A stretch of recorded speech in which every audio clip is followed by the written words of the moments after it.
नमस्कार, मैं विक्रम सिंह। आज की क्लास हम स्टार्ट करते हैं। आप हमें आज जो देखना है वो है इंपॉर्टेंट टर्मिनोलॉजी, कुछ महत्वपूर्ण शब्द जो है जो सॉलिड स्टेट में यूज करते हैं, और दूसरा है उनके डेफिनेशंस। ये दोनों पे बात करेंगे और साथ में आपको बताना चाहूंगा कि हम यहां पर यूनिट सेल के भी बारे में बात करेंगे। यूनिट सेल, ये यूनिट सेल क्या है, कितने प्रकार के होते हैं, इनके बारे में हम जानकारी लेंगे।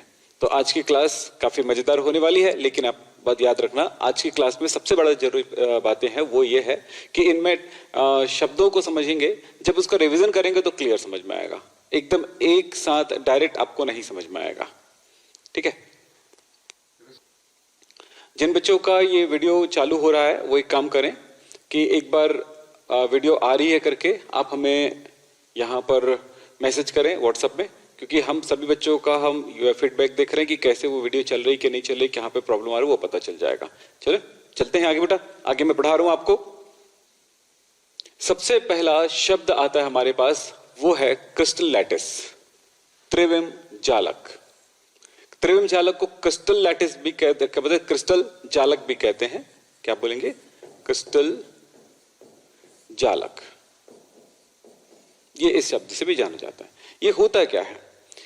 आपने फर्स्ट क्लास में आपने देखा था, सेकंड क्लास में आपने देखा था कि जो क्रिस्टल होता है या ठोस होता है, उनमें उनके जो संघटक कण होते हैं यानी कॉन्स्टिट्यूएंट पार्टिकल्स, परमाणु, अणु या आयन जो होते हैं, एक निश्चित क्रम में जमे होते हैं। उनकी निश्चित जमावट जो होती है वो उसे हमने कहा था क्लोज पैकिंग, और यही जो जमावट होती है इसके आधार पर कुछ निश्चित संरचनाएं बनती है, स्ट्रक्चर बनता है। तो ये पूरे क्रिस्टल में कण जो होते हैं इस तरह से अरेंज होते हैं कि वो एक बड़ी स्ट्रक्चर बन जाती है, क्रिस्टल बन जाता है। तो क्रिस्टल का जो छोटा भाग होता है जो कि क्रिस्टल को रूपांतरित करती है, क्रिस्टल को शो करता है। आपने नमक देखा होगा, नमक यानी कि सॉल्ट, NaCl, वो बिल्कुल उसके क्रिस्टल जो है इसी तरह के होते हैं, ऐसे क्यूबिक होते हैं उसका क्रिस्टल, आपने देखा होगा। तो ये जैसा ये क्रिस्टल है उसी चीज को शो करती है। अगर हम छोटे से छोटे भाग में जाए, किसके, नमक के सबसे छोटे पार्ट में जाते हैं, यानी उसके जमावट पे जाते हैं, परमाणुओं की जमावट में जाते हैं, आयनों की जमावट में जाते हैं, तो वो जो जमावट होती है बिल्कुल ऐसा ही होता है। तो वह सबसे छोटा पार्ट जो कि बहुत सारी छोटी जमावट के से बना होता है, इस तरह के छोटे छोटे जो पार्ट होते हैं इसके जमावट से बनता है, उसे हम क्या कहेंगे? हम उसको क्रिस्टल जालक कहेंगे। लेकिन ये बात अब भी 2 और 3 बातों को लेकर के मैं आगे पीछे जाऊंगा ना तो बिल्कुल समझ में आएगा। इसको हम एक तरह से डिफाइन करना चाहें तो कैसे करें? देखो, त्रिविम आकाश में किसी क्रिस्टल के एककों की नियमित व्यवस्था। अब यहां पर एकक मतलब क्या हुआ? जो उनके यूनिट सेल होते हैं, उनके क्रिस्टल जब बनती है तो जब अणुएं उसके परमाणु या अणुएं जब जमती है यानी व्यवस्थित होती है, तो सबसे छोटा पार्ट जो बनता है, छोटा स्ट्रक्चर बनता है, जैसे ये स्ट्रक्चर बना छोटा सा, उस स्ट्रक्चर का जो बार बार मिलने से एक बड़ी संरचना बनती है, उस संरचना को हम यहां पर बोलेंगे क्रिस्टल जालक। तो यहां पर इस थोड़ी सी परिभाषा को देखें, थोड़ा आगे बढ़ेंगे, थोड़ा बैक करेंगे, थोड़ा फिर आगे बढ़ेंगे, थोड़ा पीछे आएंगे, सो क्या हो जाएगा, वो उस स्थिति में ये चीज बहुत अच्छे से आपको समझ में आ जाएगा। सो मैं थोड़ा सा और आगे बढ़ता हूं, फिर थोड़ा पीछे करता हूं। देखिए, समझिए मेरी बातें। यहां पर बोला गया है एककों की नियमित व्यवस्था, मतलब ये यूनिट सेल है इसका। अब यहां पर सवाल आता है कि सर यूनिट सेल क्या होते हैं? ये इसका यूनिट सेल है। इस यूनिट सेल के मिलने से, एक नियमित रूप से अरेंज होने से जो पूरा स्ट्रक्चर बनता है उसको क्रिस्टल लैटिस कह रहे हैं। तो ये छोटा सा ये यूनिट सेल क्या है, इसको भी आप एक बार समझो, फिर इसको भी डिफाइन करते हैं एक बार। देखें यहां पर कैसे बोला गया, एक मिनट बैक करता हूं, नेक्स्ट करता हूं। हाँ जी, ये यूनिट सेल आया। यूनिट सेल पूरे क्रिस्टल में जब उनके जो कण होते हैं, संघटक कण होते हैं, एक तरह से व्यवस्थित हो जाते हैं। जैसे यहां पर देखिए कि गोले किस तरह से रखे हुए हैं। चलो देखें, एक सिंपल सा तरीका बताता हूं कि गोले जो है 1 2 3 4 गोले या 4 परमाणु एक जगह पे आ गया है। एक प्लेन पे आ गया है, उसके जस्ट ऊपर भी वैसे ही गोले आते जाएंगे। तो इसके ऊपर आएगा तो ऊपर वाले को दिखाऊंगा तो यहां पर तो दिखा नहीं पाऊंगा क्योंकि उसी के ऊपर शामिल हो जाएगा इस तरह से। तो यहां पर क्या हुआ, नीचे 4 गोले ऊपर 4 गोले, इनके गोलों को आपस में अगर जोड़ोगे इस तरह से, तो यहां पर मैं थोड़ा सा बड़ा करके दिखाता हूं आपको। ये 4 गोले, 4 परमाणु या 4 आयन एक दूसरे के नजदीक है, इनको अगर आपस में मैंने मिलाया तो ये मुझे मिला एक नीचे वाला, और इसके जस्ट ऊपर भी यही हालत मिलेगी, ऐसा ही मिलेगा। और इनके कोनों को अगर मैं मिलाऊंगा तो पूरी तरह से, अगर ये जो काल्पनिक रूप से जो संरचना बनी है वो कैसा बन गया है, ऐसा बन गया है, एक क्यूब जैसा बन गया है। इस छोटी सी संरचना को ही इस तरह से देखो तो मतलब ये क्या हुआ, ये जो गोले हैं वो कहां पे है, इस क्यूब के गोले का जो केंद्र है, इस क्यूब का ये कॉर्नर है, और इस तरह से ये अरेंज है।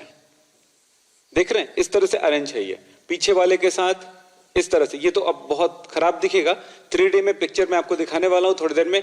तो पूरा का पूरा ये जो टॉपिक है, पूरा जो क्लास है, वो थोड़ी सी बातों को समझते, थोड़ी सी बातों को याद करते, थोड़ी सी बातों को लिखते हुए हम चलेंगे तो बेहतर तरीके से समझ में आएगा। क्योंकि ये इस जगह पे क्या होता है, मैं जो भी बोलूंगा आपको कुछ आपके माइंड से वो फिसलने लगेगा, सो आप समझ में आ गया होगा कि कहां पे प्रॉब्लम आ सकती है। चलो फिर इसमें देखें तो क्या बोला मैंने बेटा, पहले दिन आपको इसीलिए क्या बताया था कि गोले किस तरह से अरेंज होते हैं। तो पूरा का पूरा वो सॉलिड रखा हुआ है, उन गोलों के नजदीक वाले गोलों के केंद्र बिंदुओं को मिलाते हैं, तो जो संरचना बनती, छोटी संरचना बनती, सबसे छोटी संरचना बनती है, उसे उसका यूनिट सेल कहते हैं। तब इसकी परिभाषा क्या होगी, देखो क्या लिखा हुआ है, इकाई कोशिका भी कहते हैं। त्रिविम जालक का वह सबसे सरलतम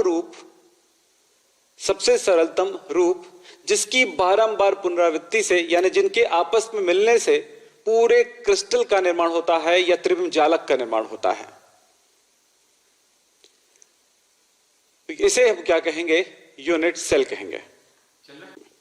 देखिए जिन बच्चों के में चल रहा होगा उसके यहां नेट इश्यू नहीं होगा, और जिनके में प्रॉब्लम है वो इस कारण से नहीं चलता वीडियो क्योंकि उनके यहां थोड़ी सी नेट का प्रॉब्लम है। तो आप अपने दोस्तों को बताएं जिन्होंने और भी सब्सक्रिप्शन लिए हुए हैं, जिनके वीडियो नहीं चल रहे हैं, उनको आप जरूर बता दीजिएगा। लेकिन याद रखिए कि अगर जिनको जानते होंगे, अगर कोई कहता है कि यार मेरा वीडियो नहीं चलता है लाइव के टाइम पे, तो उसका रीजन क्या है, उसके नेट का इश्यू होने की वजह से ऐसा होता है, नेट कमजोर होने की वजह से होता है। ठीक है, तो चलिए फिलहाल अभी चल रहे हैं, अभी शुरुआत हो रही, तो ये सब बातें हम कर सकते हैं, फिर बाद में तो ये सब बातें नेटवर्क की बातें करने की जरूरत नहीं है। आप अपना जो है नेट जो है वो ठीक से चेक कर लीजिएगा। चलिए अब यहां पर देखें, हम यहां पर क्या करना चाहेंगे, यूनिट सेल क्या है। ठोसों को आपने अरेंज किया है या प्रकृति ने अरेंज किया, ठोस में यानी कि सॉलिड में, क्रिस्टल में उनके जो कण होते हैं एक नियमित क्रम में जमे हुए हैं। जो सबसे छोटा भाग होगा, जिनमें सबसे नजदीक वाले कणों को, केंद्र बिंदुओं को मिलाएंगे तो एक निश्चित संरचना बनेगी। ये पूरा क्रिस्टल है मान लेते हैं, और इसमें नजदीक वाला कण के देखो, ये मान लेते हैं पूरा क्रिस्टल है, उसमें सबसे नजदीक देखो इनका पड़ोसी ये है, इनका पड़ोसी ये है, इनका पड़ोसी ये है। इस तरह जो पड़ोसियों के केंद्र बिंदुओं को अगर आपने मिलाया इस तरह से, ऊपर वाला नीचे वाले को भी उनके केंद्र बिंदुओं को अपने इस तरह से मिलाए, और इस तरह से हमने इनको पूरी तरह से एक दूसरे से मिला दिए, तो क्या बन गया, एक निश्चित संरचना बन गई। इस संरचना या एक पार्ट बन गया, इस पार्ट को ही क्या कहेंगे, यूनिट सेल कहेंगे। समझ में आया? तो इसीलिए परिभाषा करते समय थोड़ा सा डेफिनेशन में थोड़ी तकलीफ हो सकती है। बिल्कुल सिंपल लिखा हुआ है, त्रिविम जालक का वह सरलतम रूप, बस इस पे ध्यान दीजिएगा, सरलतम रूप जिसकी बारंबार पुनरावृत्ति से, बारंबार मिलने से वो क्या बन जाता है, पूरे क्रिस्टल का निर्माण होता है। उस छोटे से भाग को ही यूनिट सेल या एकक कोशिका या एकक कोशिका कहते हैं। ओके, ये हो गया यूनिट सेल का डेफिनेशन। बेटा बीच बीच में आप स्क्रीनशॉट भी ले सकते हो, या सबसे बेहतर है कि आप इसे नोट कर सकते हो। मैंने इनका जो पीडीएफ है, कुछ बच्चे बोल रहे हैं कि पीडीएफ नहीं देख पा रहे हैं, तो वो पीडीएफ नहीं देख पा रहे हैं तो हम उसके लिए एक छोटी सी वीडियो बना के बताएंगे कि कैसे आप पीडीएफ को एक्सेस करेंगे, कैसे आप प्राप्त करेंगे। ठीक है, तो उसको एक दो बच्चे मुझसे कॉल करके पूछ रहे थे कि सर हम जब पढ़ाई करेंगे तो क्या आप जो नोट्स देते हैं बस उसी को पढ़ेंगे एग्जाम के टाइम, कि हमें नोट्स बनाना चाहिए। मैं आपको कहूंगा आपको बनाना चाहिए। मैं नोट्स तो दूंगा, लेकिन उस नोट्स के बेस पर अपनी कॉपी बनाएं। 400 पेज की रजिस्टर कॉपी ले लें, मैं मेरे पास यहां पर होगा तो दिखा देता हूं, नहीं है। 400 पेज की एक रजिस्टर कॉपी ले लें और उसमें अपना नोट्स बनाते जाएं। आपकी प्रैक्टिस होगी, लिखेंगे तो दिमाग में जाएगा, लिखेंगे तो आपको आदत बनेगी, और आदत बनेगी तो एग्जाम में बेहतर कर पाएंगे। तो याद हो गया बेटा क्या बोला यहां पे कि क्रिस्टल में वह सबसे सरलतम भाग, सरलतम रूप जिनकी बारंबार पुनरावृत्ति से क्रिस्टल जालक का निर्माण होता है। अब क्रिस्टल जालक क्या हुआ? इन्हीं यूनिट सेलों के आपस में अरेंजमेंट से, व्यवस्थित होने से जो संरचना बनती है उसे हम त्रिविम जालक कहते हैं। तो त्रिविम जालक की तरफ फिर से वापस जाते हैं ताकि वो बात समझ में आ जाए। चलिए ये देखिए त्रिविम जालक, अब आपको समझ में आ जाएगा कि अब इसमें ये यूनिट सेल है और ये पूरा का पूरा जो बना हुआ है उसको हम कहेंगे त्रिविम जालक, यानी कि क्रिस्टल लैटिस, या यहां पर हमने क्या क्रिस्टल लैटिस से लिखा है, क्रिस्टल लैटिस कहते हैं, ठीक है। त्रिविम जालक या क्रिस्टल जालक कहते हैं, ओके। अब देखो यहां पर त्रिविम आकाश में किसी क्रिस्टल के एककों, एकक मतलब यहां पर क्या हुआ, यूनिट सेल, अब समझ में आ गई, यूनिट सेल की नियमित व्यवस्था को, ये देखो एक यूनिट सेल है, ये एक यूनिट सेल हुआ, फिर दूसरी यूनिट सेल हुआ, ये लीजिए ये दूसरे यूनिट सेल हुआ उसी के साथ, ठीक है, ये दूसरे यूनिट सेल हुआ, फिर ये तीसरा यूनिट सेल हुआ। बोलो, इस तरह से यूनिट सेल के आपस में एक निश्चित तरह से जो व्यवस्थित होती जाती है, नियमित रूप से अरेंजमेंट होते जाता है, उसी अरेंजमेंट को ही हम कहते हैं त्रिविम जालक। अब बात समझ में आ गया बेटा? आपके पास लिखा हुआ इसलिए देता हूं कि आपको उसे समझ जाए। मैं बोलूंगा वो चीज अगर क्लियर ना हो रहा हो तो उस जगह समझे, उस जगह क्लियर ना हो तो इस जगह पे समझे। बात समझ में आ गई? एक्चुअली ये जो चैप्टर है दो चीजों पे डिपेंड करता है, एक आपकी इमेजिनेशन, समझ रहे हैं, काल्पना, इसमें जो दिख रहा है उसको काल्पनिक रूप से सोचना।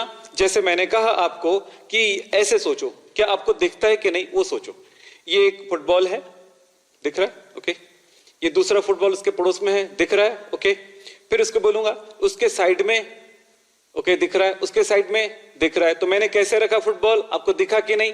मैंने कुछ ऐसा रखा, ऐसे रखा, ऐसे रखा, मैं बोला, फिर उसके साइड में बोला उसी तरह से, तो क्या बन गया? स्क्वायर बन गया। फिर मैंने कहा उन्हीं के ऊपर और 4 गोले रख दिए, क्या समझ में आई? यस, इसके ऊपर रख दिया मैंने 4 गोले, तो ऊपर रखा तो बिल्कुल तो दिखाई नहीं देगा, ऊपर से देखेंगे तो, साइड से देखेंगे तो दिखेगा। तो उनके चारों के केंद्र बिंदुओं को, 8 के 4 एक तल पे, एक प्लेन पे, उसके ऊपर 4 और सबको मिला दें तो क्या मिला? उनके केंद्र बिंदुओं को, हेलो, गोले के केंद्र बिंदुओं को अगर आपने जोड़ा इस तरह से तो क्या मिल गया? एक तो ऐसे मिल गया, पीछे वाले का ये से मिल गया, दोनों को मिलाए एक क्यूब बन गया। ये एक यूनिट सेल है। ये यूनिट सेल, अब ये बोलते हैं कि क्रिस्टल जालक क्या होगा, तब इसी के साथ ये तो कंटिन्यू है, आगे बढ़ते जाएगा, इधर भी बढ़ते जाएगा। सोचो इस तरह से ये बढ़ते जाएगा, पूरा क्रिस्टल में जाओगे तो ये तो अथाह सागर है, यस। फिर इसके ऊपर फिर से गोले रखे जाएंगे। तो ये सब इस तरह से क्या होता है, यूनिट सेल, एक पार्ट यूनिट सेल हुआ, इसी एक पार्ट के यूनिट सेल, फिर ये इसके साथ यूनिट सेल बन गया। देखो ये दूसरा पार्ट में जाते तो ये इन्हीं के साथ एक यूनिट सेल बन गया, ये देखो, फिर इनके साथ फिर ये एक यूनिट सेल बन गया। इस तरह से इधर चले जाओ तो इधर यूनिट सेल बन गया। तो इस तरह से क्या बोला गया है कि नियमित व्यवस्था, यूनिट सेल की नियमित व्यवस्था को हम त्रिविम में, हर बोले क्या, त्रिविम में यानी कि 3D में, आकाश में यूनिट सेल की नियमित व्यवस्था को हम कहते हैं क्या? क्रिस्टल लैटिस या त्रिविम जालक। क्लियर हो गया? परिभाषाओं को शुरुआत में इसे याद करना पड़ेगा, थोड़ा समझ में आएगा, थोड़ा याद करना पड़ेगा। ये चैप्टर ही ऐसा है, जैसे चैप्टर नंबर 2 में जाओगे तो आपका दिल और खिल जाएगा। तो यहां पर हमको डेफिनेशन की तरफ ज्यादा ध्यान देना पड़ेगा। उसके टर्म्स को अगर बोलने में तकलीफ हो रहा हो तो उसे समझना होगा, और समझ करके थोड़ी सी बोलने और लिखने की कोशिश करेंगे। तो फर्स्ट हुआ कि यूनिट सेल बात करते हैं पहले। क्या बोले? यूनिट सेल क्रिस्टल का या त्रिविम जालक का वह सरलतम रूप जिसकी बारंबार पुनरावृत्ति से क्रिस्टल जालक या क्रिस्टल का निर्माण होता है। यूनिट सेल क्या है? क्रिस्टल का वह सरलतम रूप जिसकी बारंबार पुनरावृत्ति यानी कि बार बार आने से पूरा क्रिस्टल का निर्माण होता है, उसे यूनिट सेल कहते हैं। क्रिस्टल जालक किसे कहेंगे? ये वाला। त्रिविम में यूनिट सेलों की नियमित व्यवस्था को हम क्या कहते हैं? त्रिविम जालक कहते हैं। बिल्कुल क्लियर। अब इसको आपको समझना है, लिखना है और याद रखने की कोशिश करना है। यहां पर टाइम ज्यादा नहीं लगा। अब हो गया, टाइम लग गया, जितना लग गया समझ में आ गया। अब चलते हैं एक एक बातें। यहां पर ऐसे एक शब्द आता है कि एग्जाम में पूछा जाएगा भी भाई कि आपको जालक बिंदु या लैटिस पॉइंट क्या है? क्रिस्टल बना हुआ है, किससे बना हुआ है? गोलों से बना हुआ है। उन गोलों को क्या कहेंगे? जालक बिंदु, क्रिस्टल पॉइंट कहेंगे। उन बिंदुओं को क्या कहेंगे? क्रिस्टल पॉइंट कहेंगे। बेटा मैं आप सबसे कह रहा हूं कि आप मुझे अपना, जिन बच्चों का चल रहा है, जिन बच्चों ने मुझे सेंड नहीं कर पाए हैं वीडियो जिनका चल रहा है, वो बिल्कुल मुझे सेंड करें व्हाट्सएप में कि मेरी वीडियो चल रही है सर, ऐसे करके, ताकि मुझे भी सेटिस्फैक्शन मिल सके कि आपको वीडियो चल रही है। जिनके यहाँ नहीं चल रहा है उनको तो अभी वो बता भी नहीं पाएंगे इस वीडियो को देख रहे हैं तो, लेकिन जिनका चल रहा है बिल्कुल बताएं कि उनका चल रहा है। लेकिन एक बार मैसेज कर चुके हैं तो दोबारा मैसेज ना करें, ठीक है? दोबारा मैसेज ना करें। चलो ठीक है, क्या अभी नहीं तो बाद में थोड़ी देर बाद आप कर दीजिएगा हमें मैसेज। चलिए, ये हुआ जालक बिंदु। मेरी बात और समझें। जालक बिंदु किसे बोलेंगे बेटा? जिन गोलों से बना हुआ, जिन कणों से बना हुआ, उन कणों को हम जालक बिंदु कहते हैं। लेकिन यहां पर हम कैसे बोलेंगे? यहां पर हम कहेंगे कि क्रिस्टल में परमाणु अणु या आयन जिन स्थानों को ग्रहण करती है उन स्थानों को क्रिस्टल पॉइंट कहेंगे। यानी कि इसमें ये गोले यहां पर आ रहे हैं, यहां पर आ रहे हैं, इस जगह पे आ रहे हैं, इन सबको क्या बोलेंगे? क्रिस्टल पॉइंट या लैटिस पॉइंट कहेंगे। लैटिस पॉइंट ज्यादा बेटर सब वर्ड है, लैटिस बिंदु। यस, बस यही है और कुछ नहीं। और यहां पर एक और वर्ड लिखा गया है, straight line joining two lattice, यानी कि दो लैटिस पॉइंट के बीच में एक हमने ये लाइन लगाया है, मतलब उसके बॉन्ड को दिखाता है, उनके बीच आपस में आकर्षण को दिखाता है, यानी वो उसका पड़ोसी है ये दिखाता है। इनका पड़ोसी ये हुआ, इनका पड़ोसी ये हुआ, इनका पड़ोसी ये भी हुआ। इसका मतलब नहीं कि यहां पे खत्म हो गया बातें, इसके बाद ये कंटिन्यू है, ये बना है इसके कंटिन्यू है, मतलब इस तरफ भी आपके पास लैटिस पॉइंट है, क्योंकि अगर इस तरफ आ सकता है तो उसके राइट साइड में भी आ सकता है, नीचे आ सकता है तो ऊपर भी आ सकता है, इसी तरह से आगे आ सकता है तो पीछे भी होगा। और ये कंटिन्यू है। इस तरह से अगर देखें तो हर जगह पे कंटिन्यू होते जा रहा है, इधर भी कंटिन्यू हो रहा है तो इधर भी कंटिन्यू हो रहा है, तो फाइनली अगर देखें तो ये भी आपस में इस तरह से ज्वाइंट है, उसके पड़ोसी हुए, ठीक है? और इस तरफ पे बात करते हैं तो इस तरफ में देखो, समझ रहे हो? तो इस तरह से हमको थोड़ा सा ओपन माइंड सोचना है, न कि रट्टे लगा के सोचना है, सीखना है इसको। ओके, तो जालक बिंदु क्या है? क्रिस्टल में या क्रिस्टल जालक में जो परमाणु अणु या आयन के द्वारा जो स्थान ग्रहण किया जाता है, उन स्थानों को या उन परमाणुओं को भी कह सकते हो, क्या कहेंगे? जालक बिंदु कहते हैं। ओके, चलो, समन्वय संख्या, कोऑर्डिनेशन नंबर, ये बढ़िया बहुत ज्यादा यूज होने वाला वर्ड्स है और इससे आते हैं क्वेश्चन एग्जाम में। कोऑर्डिनेशन नंबर या समन्वय संख्या, एक सीधी सी बात है। हमने जब, आप सब लाइन से पढ़ने वाले बच्चे हो, क्योंकि पहला वीडियो, दूसरा वीडियो, तीसरा वीडियो देख चुके हो, तो चौथे वीडियो में आते ही आपको कोऑर्डिनेशन नंबर के लिए कोई प्रॉब्लम नहीं है, क्योंकि हमने आपको इसके बारे में बता दिया था क्या कि किसी कण को घेरे हुए अन्य कणों की संख्या या किसी कण मतलब क्या हुआ? कंस्टिट्यूएंट पार्टिकल, अवयवी कण, यानी परमाणु, अणु या आयन। किसी कण को घेरे हुए अन्य कणों की संख्या, उस संख्या को कहा जाता है, उन कणों को कहा जाता है उनके कोऑर्डिनेट, और उन संख्या को कहा जाता है कोऑर्डिनेशन नंबर, यानी समन्वय संख्या। तो समन्वय संख्या क्या है? देखो, इस चित्र के अनुसार हम समझने की कोशिश करते हैं। पहले इसको देख लें, ये लिखो, लिखा है जालक बिंदु को घेरे हुए अन्य जालक बिंदुओं की संख्या। जालक बिंदु किसको बोलते हैं? किसके द्वारा ग्रहण किया गया स्थान? कणों के द्वारा ग्रहण किया गया स्थान। तो इसमें अगर ध्यान से देखो तो दो प्रकार के कण हैं। एक छोटा कण है जिसको ब्लू कलर से दिखाया गया है, यस, और इसमें एक ग्रीन, इस तरह से ग्रीन टाइप के कण है, यानी दो प्रकार के यहां पर क्या है, पार्टिकल है।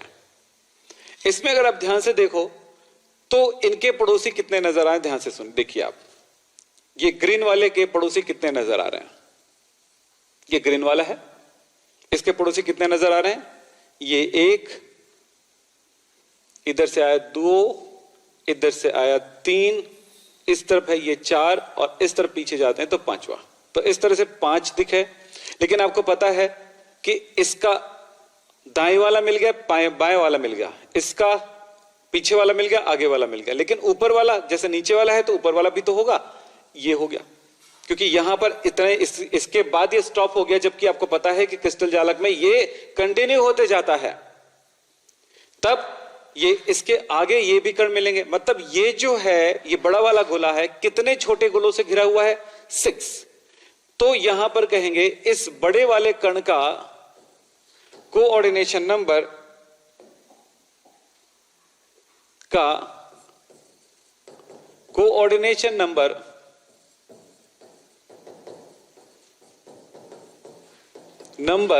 कितना है, 6 है।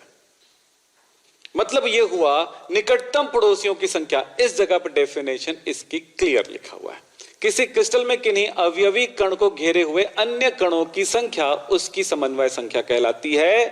किसी क्रिस्टल में कण को घेरे हुए उसके पड़ोसियों की संख्याओं को उसका कोऑर्डिनेशन नंबर कहते हैं, यानी पड़ोसी कणों की संख्या उसकी कोऑर्डिनेशन नंबर या समन्वय संख्या कहलाती है। बहुत इंपॉर्टेंट है, ध्यान रखिएगा। बात समझ में आ गया बेटा? 1 या 2 दिन के बाद आपसे मैं चैटिंग में करूंगा, यानी कि आप जो हमें कोई प्रॉब्लम लिखेंगे वो हम देखेंगे और आपके उसका सॉल्यूशन भी करेंगे। बस 1-2 दिन और रुक जाओ, ठीक है? 1-2 दिन बस रुक जाओ। इसका कारण यह है कि अभी मैं डिस्टर्ब नहीं होना चाह रहा हूं। कुछ ऐसे टॉपिक है जो टॉपिक आपको समझाऊंगा। अब इसके बाद जब प्रॉब्लम आएगी तब बात करेंगे, है ना? लेकिन पहला, दूसरा, तीसरा, चौथा वीडियो पूरा देख ले रहा हो, लाइन से देख लो उसके बाद। ओके, चलो।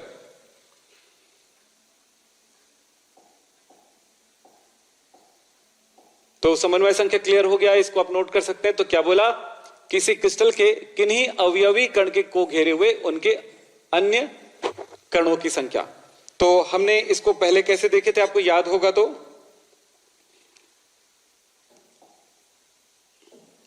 आपको मैं कुछ इस तरह से दिखाया था, आपको समझाया था कि गोलों को जब इस तरह से जमा हुआ है, इस तरह से जमा हुआ है, तो हम किसी का कोऑर्डिनेशन नंबर कितना बताए थे, कैसे बताए थे? देखो अब बिल्कुल क्लियर हो गया होगा सबको।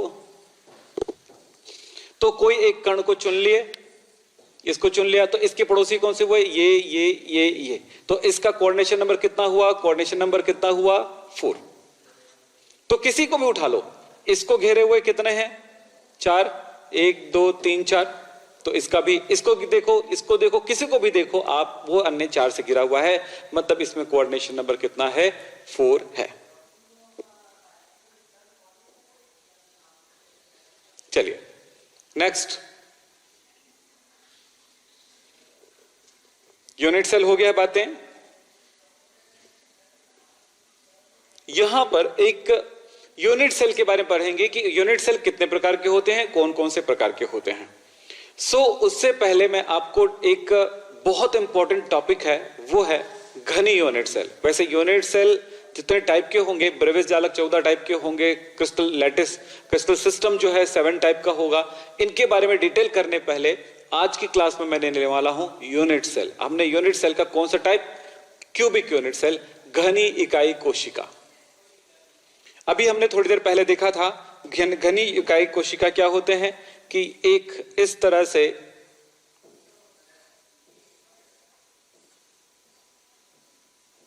ये लीजिए, इस तरह से एक घनों का क्या बोलते हैं, यूनिट सेल होगा। इसको क्या बोलेंगे? जिसमें क्या बोल सकते हैं कि उनके जो गोले हैं क्यूब के कोनों पर स्थित है। ये घन है, घन के कोनों पर अगर क्या उपस्थित है, उनके गोले उपस्थित हैं। अभी बना के दिखाया था मैंने कि भाई 4 फुटबॉल रखे नीचे, 4 फुटबॉल ऊपर रखे, तो ये क्या बन गया? एक तरह का घन जैसा बन गया। घन मतलब क्यूब बन गया। तो क्यूब ये बन गया, एक क्यूबिक यूनिट सेल हो गया। ये क्यूबिक यूनिट सेल कितने प्रकार का होता है? तो पहला लिखा है साधारण घनी इकाई कोशिका, जिसको कहते हैं सिंपल क्यूबिक यूनिट सेल। दूसरा होता है फलक केंद्रीय इकाई कोशिका, जिसको कहते हैं face centred cubic unit cell. और काय केंद्रित या अंतः केंद्रित भी शब्द उपयोग करते हैं, अंतः केंद्रित इकाई कोशिका, तो इसको बोलते हैं body centred cubic unit cell. तो एक प्रश्न आता है कि क्यूबिक यूनिट सेल कितने प्रकार का होता है? तो 3 प्रकार का होता है, और तीनों प्रकार को मैं अभी एक्सप्लेन करूंगा, समझाऊंगा। बोलो कितने प्रकार का होगा? पहला कौन सा होगा? साधारण घनी इकाई कोशिका, जिसको क्या कहेंगे? एस, ये लिखा हुआ है, तो क्या बोलेंगे? Simple cubic unit cell, SCC। फलक केंद्रीय इकाई कोशिका, इसको कहेंगे face centred cubic unit cell, इसको बोलेंगे FCC। काय केंद्रित इकाई कोशिका, इसको कहेंगे body centred cubic unit cell, BCC। आप यहां पर ये नहीं बोलेंगे कि हिंदी शब्द जाने इंग्लिश शब्द। अगर हिंदी मीडियम वाले हैं तो हिंदी तो जानना ही होगा, लेकिन उसका इंग्लिश वर्ड भी जानना होगा, क्योंकि शॉर्ट वर्ड भी आता है इसका। ठीक है, अब ये क्या है एक एक करके मैं आपको समझाता हूं।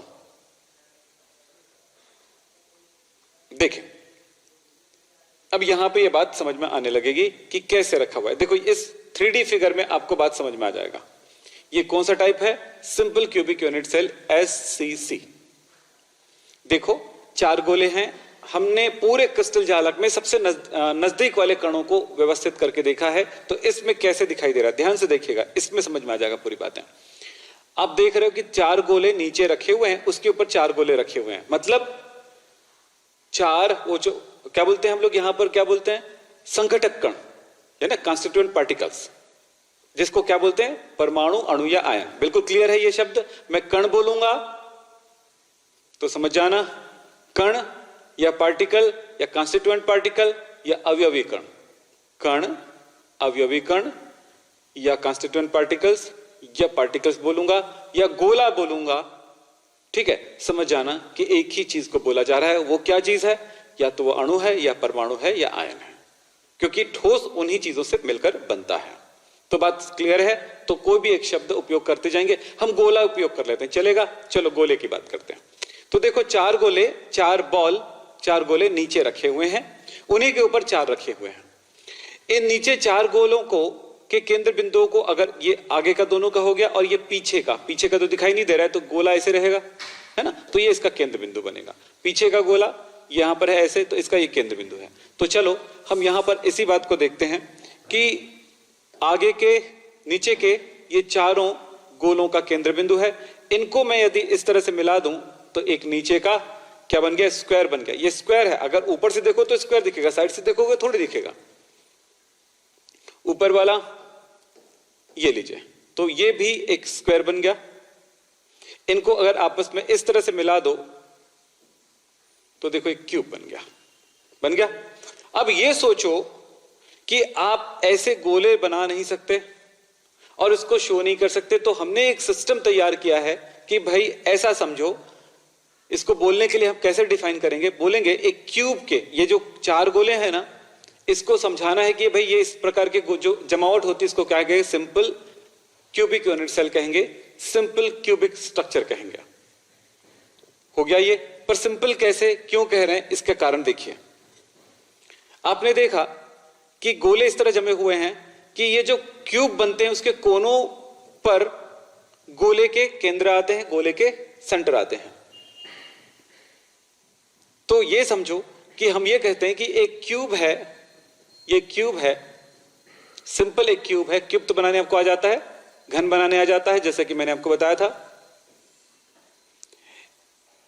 ये लीजिए,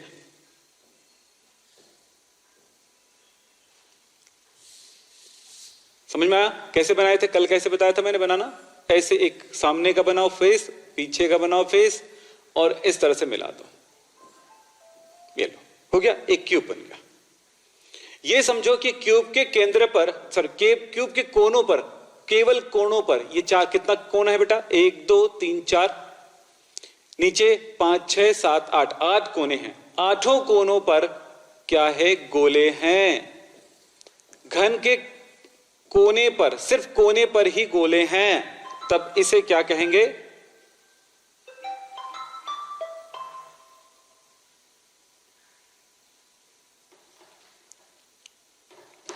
क्या बोला? क्यूब के केवल कोनों पर ही गोले होंगे तब उसे क्या कहा जाएगा? क्या बोला जाएगा? सिंपल क्यूबिक यूनिट सेल, यानी साधारण घनी यूनिट सेल। क्यूब के केवल किसमें? कोने पर ही होंगे तब। यहां पर देखें ध्यान से, क्या समझ में आई? ये बात समझ में आई?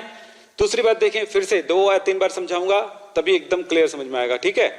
अब देखते हैं, ये घन है, क्यूब है, चलो मैं बना देता हूं, ये घन है, घन के कोनों पर, ये कोने हो गए, घन के कोने पर, और कोना हो गया, कोने पर होते हैं, सिर्फ कोने पर होते हैं तो क्या बनता है? वो होता है simple cubic unit cell, SCC होता है। कोनों पर तो होगा, साथ में घन का ये दीवाल है, कितने दीवाल है देखो आप, कितने दीवाल है? ऊपर एक दीवाल, नीचे एक दीवाल और साइड में 4 दीवाल। यानी अपने घर को देखो, अपने कमरों को देखो, 1 2 3 4, 4 दीवाल हो गए, 4 दीवाल हो गए। ऊपर और नीचे कितने हुए? 4, तो कितना? 2 और, यानी कितना टोटल हो गया? 4 और 2 6, 6 दीवाल है, 6 दीवाल होते, तो इसके भी 6 दीवाल है। इन सभी दीवालों पर, 6 दीवालों पर देखिए, ऊपर वाले दीवाल पर, नीचे वाले दीवाल पर, और इधर 4 दीवाल है एक एक करके, ये एक और सामने वाला का ये केंद्र, पीछे साइड वाले का केंद्र और पीछे वाला का केंद्र। इन सभी जगहों पर एक एक गोले आ रहे हैं, कोनों के साथ साथ फलकों पर भी गोले आ रहे हैं, तो क्या बोलेंगे? सिर्फ कोनों पर आए तो साधारण, फलकों पर भी आए तो कहलाएगा ये फलक। फलक क्या बोलते हैं? फलक बोलते हैं ना इसको, इसको फेस बोलते हैं, दीवालों को फेस बोलते हैं। तो फलक केंद्रित घनीय यूनिट सेल, ऐसे कहेंगे।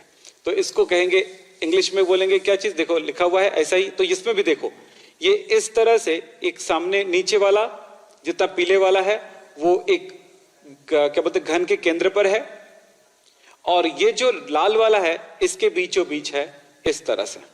साइड से इसलिए नहीं दिख रहा है इस तरफ से, लेकिन आप यहां पर देख रहे हो एकदम बीचों बीच ये रखा हुआ है, ऐसे ही। तो वैसे ही कितने जगहों पर आया? फलकों कहां पर आया? कोनों पर आया और फलक पर आया। अब देखो आगे चलते हैं। अब क्या, ये बिल्कुल आसान हो गया। एक क्यूब है, ये लीजिए क्यूब है, क्यूब के कोनों पर है गोले, तब ये एससीसी हुआ। और बोलेंगे क्यूब के कोनों के अतिरिक्त उसके कहां पर? उसके केंद्र पर भी आते हैं, तो इसको बीसीसी कहेंगे। क्यों बीसीसी? क्यों? बॉडी सेंटर्ड, यानी कि अंतः केंद्रित। कोनों के साथ साथ कोनों पर आएंगे तभी क्यूब होंगे बेटा, ये तो फिक्स हो गया। और उसमें भी है, और कहां पे आ रहे हो? घन के केंद्र पर भी आ रहे हैं, जैसे कि इस एग्जांपल पे देखिए, ये कोने पर है और एक बीच में है। तो इस तरह से क्या हो गया? ये बीसीसी कहलाएगा, अंतः केंद्रित घनी कोष्टिका कहलाएगा। तो अब देखो इनके बारे में डिटेल्स और होने वाले हैं, तो अब देखेंगे क्या है। अब तो ये समझ में आ गया। यूनिट सेल का पार्ट कितना होगा वो समझें आप। भाई ये कंटिन्यू हो जाएगा, आपको पता है। ये देखो इसके पीछे वाला ये हो गया, ये पीछे वाला हो गया। तो अब आप देखो इतना ये यूनिट सेल हुआ, तो ये भी तो है कि इसके साथ जो कंटिन्यू हो रहा है, अगर ये 4 गोले इसके साइड में आ गए तो इनके साथ ये कंटिन्यू हो सकता है एक यूनिट सेल बनाने में। एक गोले का पूरा मतलब ये 4 गोला जो है ये पूरा का पूरा एक यूनिट का पार्ट नहीं है। कैसे? यहां पर देखो, ये यहां पर देखिए आप कैसे काटा गया, यानी यूनिट सेल का पार्ट कितना है इतना ही रहेगा। तो देखो यूनिट सेल कितना हुआ, ये एक यूनिट सेल का पार्ट हुआ। समझेंगे? यही सब तो समझना है, इमेजिन करना है आपको इस चैप्टर में। चले ये लीजिए, तो क्या देख रहे हो कि ये इस गोले का ये कितना भाग इस क्यूब के अंदर आएगा। देखो इतना भाग कट करके ही इस यूनिट सेल के अंदर आ रहा है, मतलब ये 1/8वां भाग आता है, 1/8 1/8 पार्ट। कोने में जो भी गोले आएंगे कितना भाग आएगा उसका? 1/8। अब देखो समझ में आया? तो यहां पर कितना हुआ? 1/8 यानी 1/8 1/8 1/8 पार्ट ही आता है। सारे कोने पर 1/8 पार्ट ही आता है। यहां पर देखो, आपने देखा था कि गोले में क्यूब का जो ये कोने पर जो भी गोले हैं उसका कितना आएगा? 1/8 पार्ट।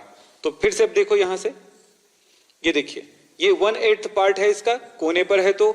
लेकिन अगर वो फेस में हो, यानी किसमें? दीवाल पर हो, तो अपनी दीवाल पर देखो, दीवाल को अगर केंद्र मान लो, अगर ये दीवाल है इसको सेंटर मान लो, और गोले की बात करो तो ये केंद्र है, तो इस केंद्र पर गोला अगर ऐसे आएगा तो इस दीवाल को आधा गोला उस साइड भी जाएगा। सो बचा कितना? आधा। आधा अपना हुआ, आधा पड़ोसी का हुआ। वैसे ही है, तो जब ये फेस पर आएगा तो 1/2 पार्ट यानी कि हाफ पार्ट ही हमारा होता है, यानी कि इस क्यूब का होता है। लेकिन जब केंद्र के में आ जाए, वो गोला बीचों बीच आ जाए, तो कोने वाला तो 1/8वां भाग है, लेकिन केंद्र वाला भाग कितना हो जाता है? 1 पार्ट, पूरा का पूरा इसी क्यूब का भाग होता है। अब आप एक एक करके समझ लो। फर्स्ट, कोने पर जब गोले आते हैं, सिर्फ कोने पर, तो 1/8 पार्ट होता है। फेस पर आता है तो इस क्यूब का हाफ पार्ट होता है, और केंद्र पर होता है तो इसका 1 पार्ट होता है। इसको आप नोट कर सकते हो। तो मैंने क्या क्या बताया आपको यहां पर देखें। पर गोले को हम परमाणु कह रहे हैं, यहां पर परमाणु या एटम कह रहे हैं। परमाणु का भाग, परमाणु का भाग, परमाणु का भाग कितना? परमाणु का भाग हम यहां पर कैलकुलेट बताएंगे कितना होगा। यदि कोने पर है तो, कोनों पर है तो, कोनों पर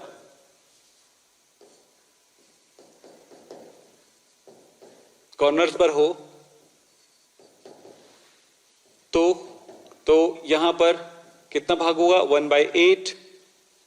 फलक पर हो, फलक यानी दीवाल, फलकों पर हो तो कितना होगा? 1/2। केंद्र पर हो तो, इसको कैलकुलेट करेंगे बेटा आगे जाके, केंद्र पर हो तो कितना होगा? 1। एक और बात बता देता हूं, हमने एक, इसको देख लें, ये आपको दिखाई दे रही होगी। देखिए ये मेरे पास एक बॉक्स है, तो अगर गोले इस केंद्र का कोने पर आ रहा है, कोना दिखाई दे रहा है बेटा, ये वाला कोना, कोना इस कोने पर आ रहा है, तो गोले का इतना भाग 1/8वां भाग ही इसका पार्ट होगा। लेकिन अगर वो इस जगह पे आता हो दीवाल पर, तो आधा दूसरे क्यूब के लिए हो गया, क्योंकि यूनिट सेल कैसे होगा? देखें, ये एक यूनिट सेल है, ये दूसरा यूनिट सेल है, ठीक है।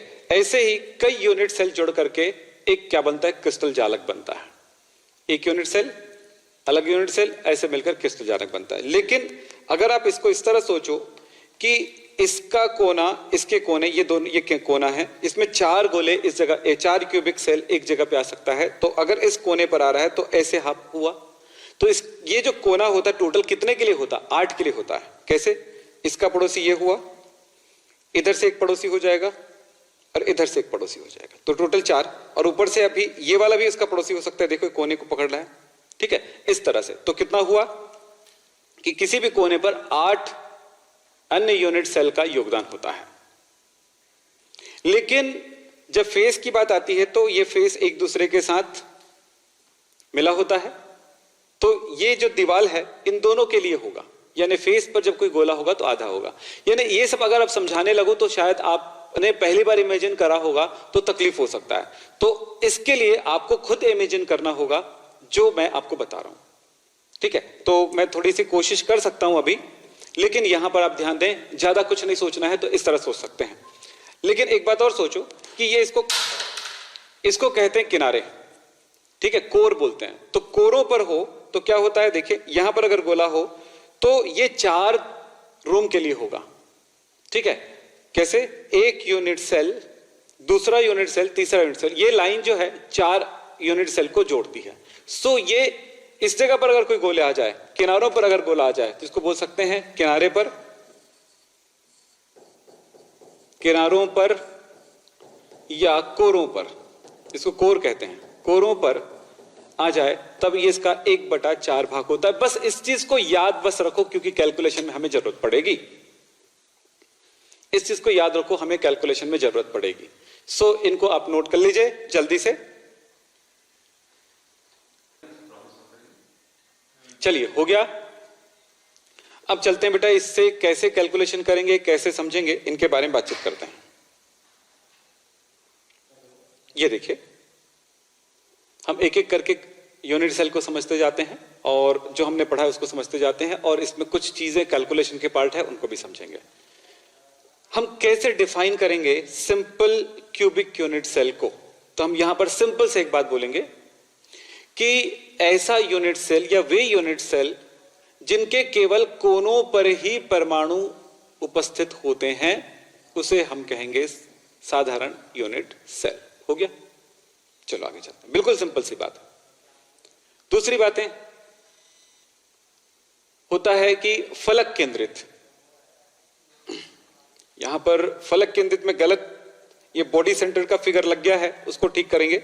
तो इस फिगर को आप यहां पर छोड़ दीजिए, मैं इसके लिए फिगर बताऊंगा। फलक केंद्रित इकाई कोशिका एफसीसी, एफसीसी में क्या होगा कि यहीं पर मैं इसको फिगर को समझा देता हूं कि क्यूबिक किसी यूनिट सेल के, ये यूनिट सेल है, इसके कोनों पर परमाणु उपस्थित हैं और इसके साथ साथ फलकों पर भी परमाणु उपस्थित हैं। ये फलक है।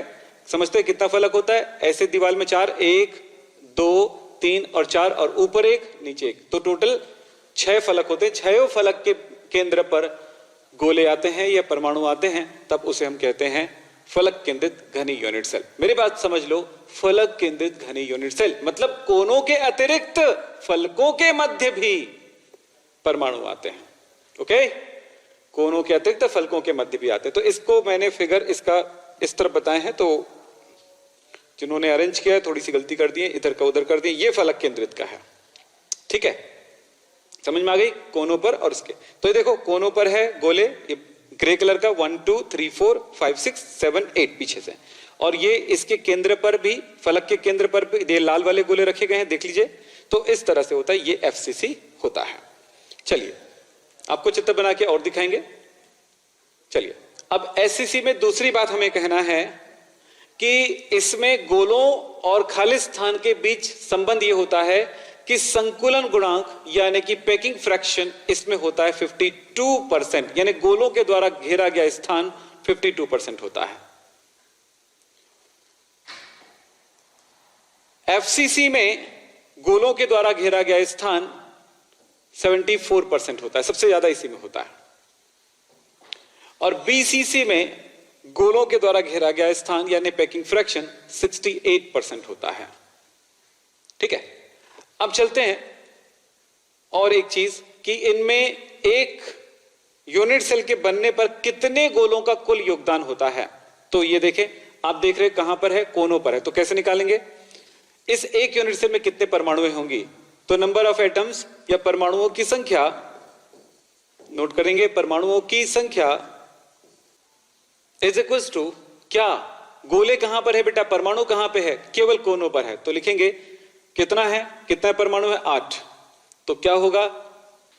8, एक मिनट, 1/8 कहां पर है? कोनों पर है, तो इसका वैल्यू होता है 1/8। तो क्या लिखोगे? 8 इंटू कोणों पर, तो 8 हो गया, और कोणों पर कितना है? 1। कितना मान होता है? 1/8। टोटल कितना हो गया? 1। तो परमाणुओं की संख्या टोटल कितना है? 1। आप बोलोगे सर ये कैसे हो गया 1? यहां पर तो 8 दिखाई दे रहे हैं। तो हमने बोला था किसी कोने पर जब वो परमाणु होगा तो उसका कितना योगदान होगा? 1/8 होगा। ये परिभाषा लिखना है। तो दूसरी बात है कितने परमाणुओं का योगदान है उसे लिखना है। एक कण का योगदान है, एक परमाणु का योगदान है, हो गया। तीसरा संकुलन गुणांक कितना होता है, यानी कि गोलों के द्वारा घेरा गया स्थान कितना होता है? 52% होता है। एफसीसी में कितना बताया? 74 बताया था। और बीसीसी में कितना बताया था? 68%। ये याद रखना है, और इसको कैलकुलेट करने के लिए हमें थोड़ा आगे चलना पड़ेगा। उसके कैलकुलेशन वैसे तो सीजी बोर्ड के एग्जाम, सॉरी, वैसे तो आपका हम कह सकते हैं कि बिहार बोर्ड है, यूपी बोर्ड है या सीजी बोर्ड है या एमपी बोर्ड है, इसके एग्जामिनेशन में नहीं आते हैं कैलकुलेशन, लेकिन अगर आप जानना चाहेंगे तो बिल्कुल आप हमें बताएंगे, हम आपके लिए बिल्कुल ये सारी बातें बताएंगे। यानी कि स्टेट बोर्ड एग्जामिनेशन में क्वेश्चन नहीं आते कि इसको सॉल्व करना है कि कैसे कितने परसेंट है उसको कैलकुलेट करना, लेकिन हमें नॉलेज में रखना पड़ेगा ताकि आगे की क्लासेस में हम या आगे कॉम्पिटिटिव एग्जाम के लिए बेहतर हो जाएगा। ठीक है, तो चलो अब ये हो गया यहां पर। अब इसी चीज को मैं एक एक करके एक्सप्लेन करते जाऊंगा कि किसमें कितना कणों का योगदान है। तो चलो सबसे पहले देख रहे हैं SCC, simple cubic unit cell. एक क्यूब है, परमाणुओं की संख्या कैलकुलेट करके देखते हैं। ये क्यूब है, ऐसे आप बना सकते हो, और इसमें परमाणुएं कहां पे उपस्थित है बेटा? ओनली कोनों पर। मैं दोबारा बता रहा हूं, आपको किसी तरह की कोई परेशानी नहीं होनी चाहिए, इसलिए ये हो गया। अब बताओ इसमें परमाणुओं की संख्या कितनी होगी? परमाणुओं की संख्या बराबर कोणों पर है, एक सिर्फ कोणों पर है, तो क्या लिखोगे? 8 कोणों पर। तो 8 हो गया वैल्यू। 8 कौन है? कोणों पर है गोले, तो गोले कोनों पर जब होता है इसकी वैल्यू कितनी होती है? 1/8 होती है। टोटल परमाणुओं की संख्या कितना हुआ? 1। क्लियर है? मैं एफसीसी में बताता हूं, अब ध्यान दो। एफसीसी ये है क्यूब, ये लीजिए ये क्यूब है, इनको आपने इनके कोनों को मिला दिए। कहां पर है गोले? कोनों पर है। कोनों पर नहीं होगा तो फिर क्यूबिक यूनिट सेल होगा ही नहीं, ये समझेंगे। कोनों पर तो है ही। और कहां पे है? और है ये फलकों पर भी है। ये देखो ऊपर नीचे और इस तरह साइड से हो गया, और सामने वाले के और पीछे वाले में। तो टोटल कितना हो गया? 6। 1 2 3 4, चारों दीवालों पर, ऊपर और नीचे पर। तो चलिए कहां पर है? तो परमाणुओं की संख्या कितनी होगी? चलिए परमाणुओं की संख्या कैसे कैलकुलेट करेंगे? चलो बोलो, कहां कहां पे है? कोनों पर है और फलकों पर है, तो दोनों को अलग अलग कैलकुलेट करना पड़ेगा ना। तो क्या हुआ? 8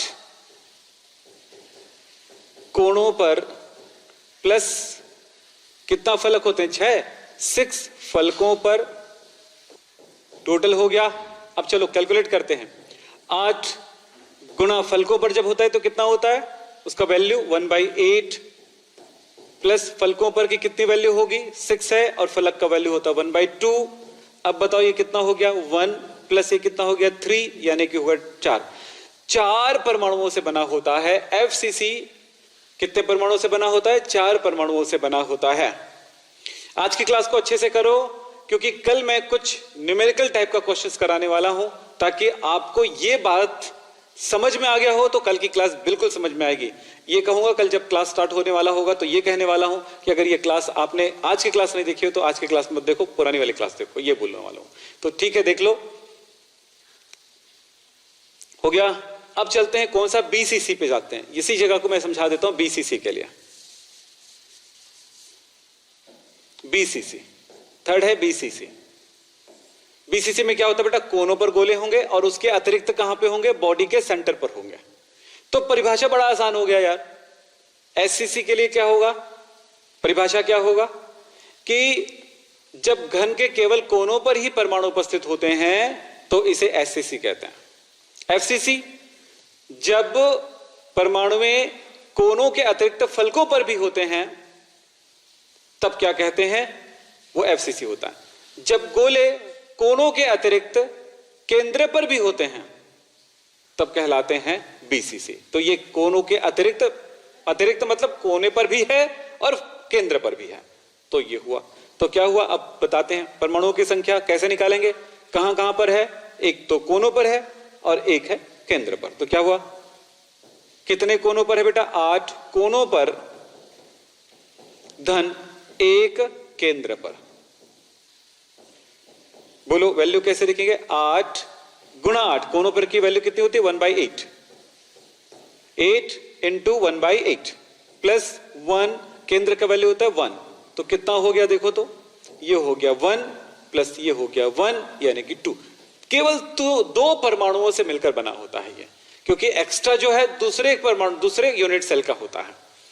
ये होती है यूनिट सेल के बारे में जानकारी। कुछ और छोटी छोटी बातें हैं जिनको मैं अभी बताने वाला हूं, उस पर ध्यान दीजिएगा। अगर आप नोट करना चाहें तो नोट कर लें या स्क्रीनशॉट जरूर ले लें इसका। मेरे कहना होता है कि नोट कर लिया करें। आगे चैटिंग करूंगा तो आप जरूर बताइएगा सर थोड़ा सा स्टॉप हो जाइए, थोड़ा सा रोक लीजिए, ऐसे करके तो वो सब कुछ पॉसिबल होने वाला है बहुत जल्दी, क्योंकि सारे सिस्टम अब भी हम यूज कर रहे हैं, आपके लिए अप्लाई हो रहा है और यहीं से स्टार्ट हो रहा है सब कुछ। यानी हम कभी भी पेड कोर्स हम नहीं चालू करते थे, किसके लिए?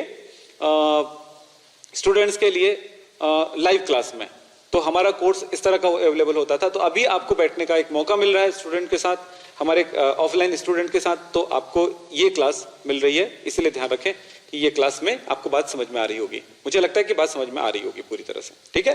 तो चलते हैं अब आगे। ये फिगर थोड़ा सा इधर से उधर लगा दिया गया है, तो मैं कल ठीक करके आपको दिखा दूंगा दोबारा। एससीसी का ठीक लगा है।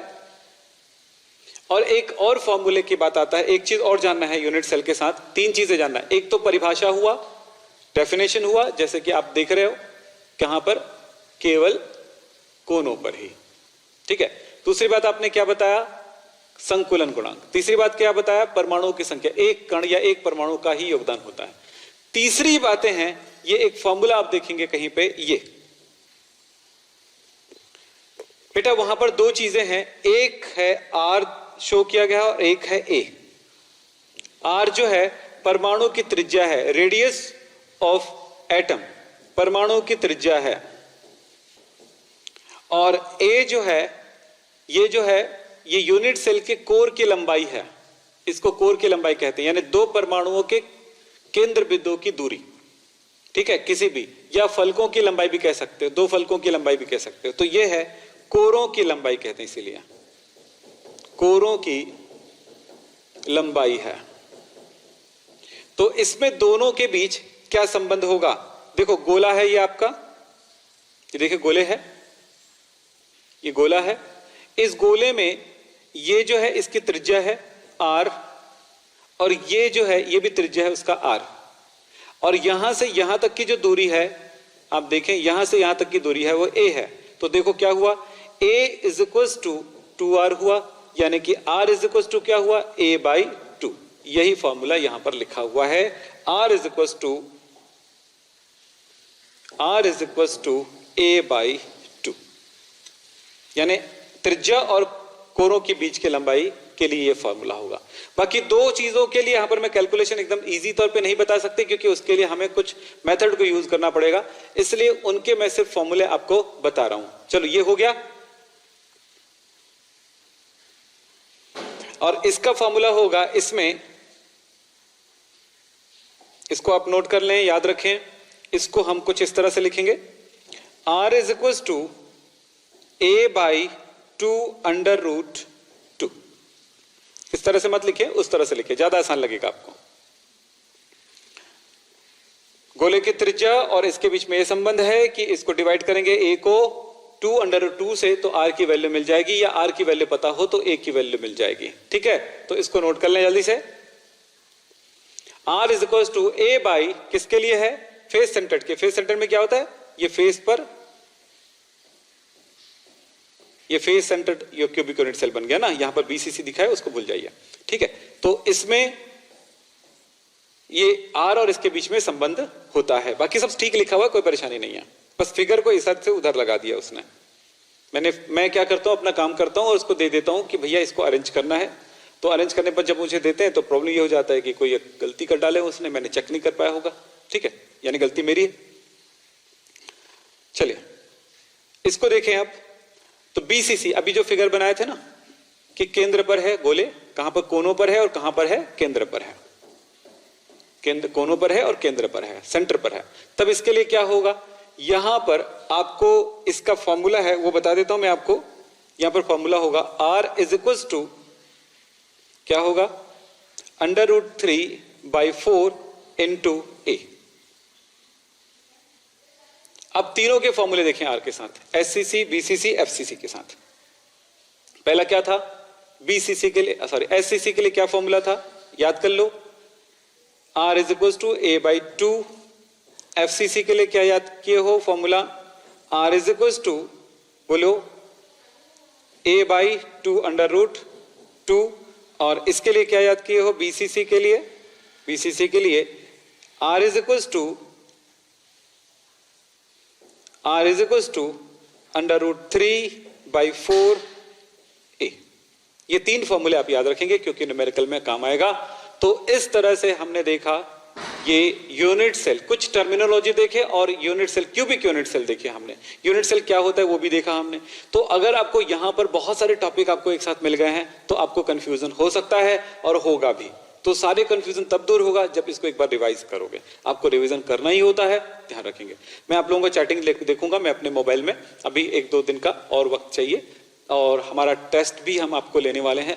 तो टेस्ट में आप बिल्कुल रहिएगा और आपके लिए वो बहुत अच्छा होगा, आपके एग्जाम्स के लिए, ठीक है, आपकी पढ़ाई के लिए बहुत अच्छा होगा। हम नेक्स्ट क्लास में कुछ एक, जैसे अभी आपने पढ़ा है ना यूनिट सेल, गोलों का योगदान, परमाणु का योगदान, परमाणु में साथ में उसके फॉर्मूला कैसे बनाया जाएगा, ऐसे कुछ क्वेश्चन मैं आज कल की क्लास में कराऊंगा।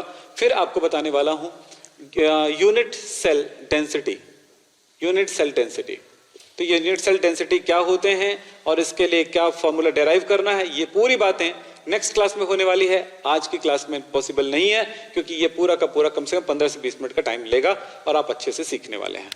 सो अगर आप चाहें तो इस डेफिनेशन को अभी आप नोट कर सकते हैं या आपके नोट्स, आपको जो पीडीएफ मिला है इसमें जाकर आप देखेंगे हमारे ही इस साइट में, तो पीडीएफ इसमें मिलेगा। उस पीडीएफ में आप देखेंगे हैंड रिटन नोट्स भी है और प्रिंटेड नोट्स आप डालने लगेंगे कुछ एक दिनों में, तो वो भी आपको मिलेगा। सब कुछ मिलने वाला है, तो सब कुछ अच्छे से पढ़ने हैं आपको बेटा, थोड़ा ध्यान देंगे।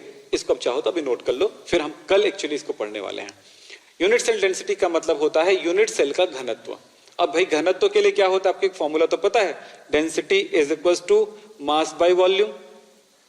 मास बाय वॉल्यूम कुछ लोग ऐसे लिख देते हैं, कुछ लोग ऐसे भी लिख देते हैं, D is equals to weight by volume. ये होता है डेंसिटी यानी कि घनत्व। तो इकाई आयतन में किसी पदार्थ का द्रव्यमान उसका डेंसिटी कहलाता है, घनत्व कहलाता है। तो वो हम पढ़ने वाले हैं unit cell density next class में। तो ये आप चाहो तो नोट कर लो जल्दी से। हो गया? तो भैया आज की ये क्लास यहीं पे समाप्त करेंगे। नमस्कार, फिर मिलेंगे नेक्स्ट क्लास में, तब तक के लिए धन्यवाद।